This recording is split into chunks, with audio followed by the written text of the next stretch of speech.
Welcome to RVers Life, where the open road is our home and adventure awaits around every bend. Join us as we dive deep into the world of full-time RVing, exploring the highs, the lows, and everything in between. I'm Jude, and this is DA from RVers Life. And today we're talking about, can I afford this lifestyle? Let's begin. This is a 5-part series sharing our best advice on topics you will encounter as you begin or continue your full-time RVing journey. Number 1 is managing your finances, which we've broken into 2 sections.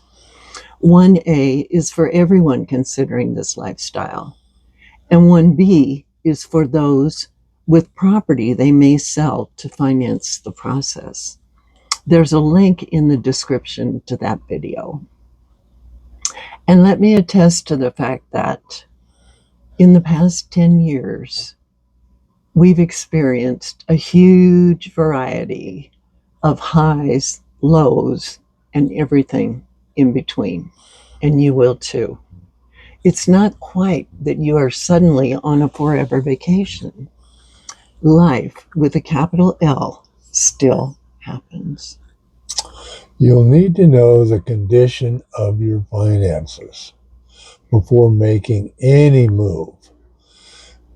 Surely before, and especially before moving into buying an RV. But having done some money coaching, I know how challenging this can be. The first step to consider, do you have a budget for your current lifestyle? If not, now is the perfect time to create one. In the video description, you will find a list of expense items that can be included for living in a sticks and brick home, and a second list for living in an RV. If you already have a budget, then you just estimate the difference between what you are spending now and what you expect to spend when RVing. This will give you an estimated budget which can be refined year after year.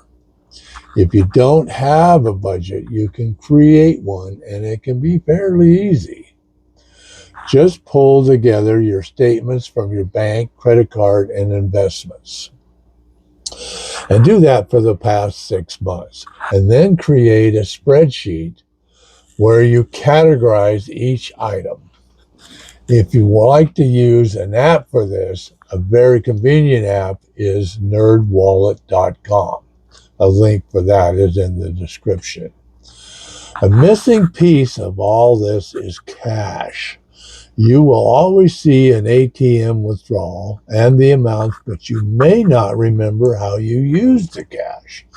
Ditto for getting cash back on your purchases. So start carrying a notebook for cash and noting it in an app on your phone. That would be super easy for this future planning. Another piece would be anything you pay annually.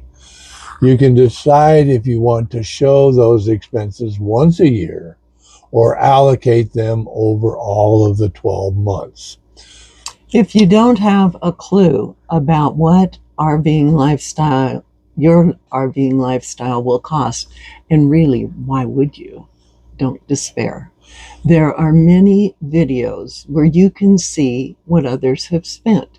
Just do a search on YouTube for RV living costs or RV living budget. But you're going to see amounts will vary widely from a bare bones $19,000 to over $75,000. So the numbers you come up with will be the most important ones. But let me give you a general heads up on 2 things. Number 1, a big difference in costs is whether you own your vehicle or vehicles outright compared to making payments. And number 2, you don't consider depreciation in a sticks and bricks home because it should appreciate. Not so with an RV. More on this is coming shortly. Once you know what you're spending and what you expect to spend, the only item left is adding up your income sources. Deduct your expenses from your income to get your net or spendable income. Now you can confidently answer the question, can I afford this lifestyle? The importance of having emergency savings cannot be understated in maintaining your financial flexibility. Unanticipated expenses will happen, so having an amount of money automatically transferred to savings each time you receive income can be an easy way of getting started. It grows quickly, and you may even be inspired to increase the amount. To prove the point, just today, a motor in one of our recliners quit. Have you looked at the cost of RV furniture lately? It's a relief to know we have savings to cover a replacement if it can't be repaired. Getting back to depreciation. New recreational vehicles depreciate faster than used RVs. A new RV can lose 20 to 30% of its value as soon as it's driven off the lot. And depreciation is steepest in the first 5 years of ownership. After that, the rate slows but continues. RVs losing about 10% in the second year and 5% annually by year 5. However, once an RV is 10 years or older, its value drops much more rapidly, and it can become difficult to sell. By year 15, most RVs have lost about 80% of their value. So, to calculate a depreciation percentage, subtract the current value from the initial purchase price, then divide by the number of years owned. To determine the current value, you can find a comparable unit, age and mileage on RVertrader.com. There's a link to that in the description also. In deciding how to proceed, it may be that you, like us, let your hearts decide. Let freedom decide. But at least you'll hop aboard with eyes wide open. And then you'll see the whole picture doing that. Maybe you'll find that you need to pay off debt before proceeding into full-time RV, or that additional income will be needed once you're on the road.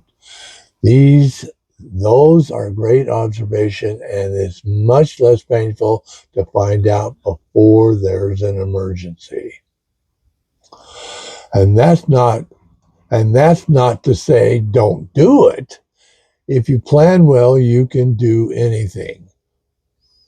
We know what a challenging topic this is. Thanks for hanging in there with us. Like, comment, and subscribe to stay in touch. In part 1B, we'll continue the conversation. If you own property, you may sell to finance your lifestyle change. There's a link in the description. Lots of links in this one. In part 2, we'll talk about choosing the right RV for you.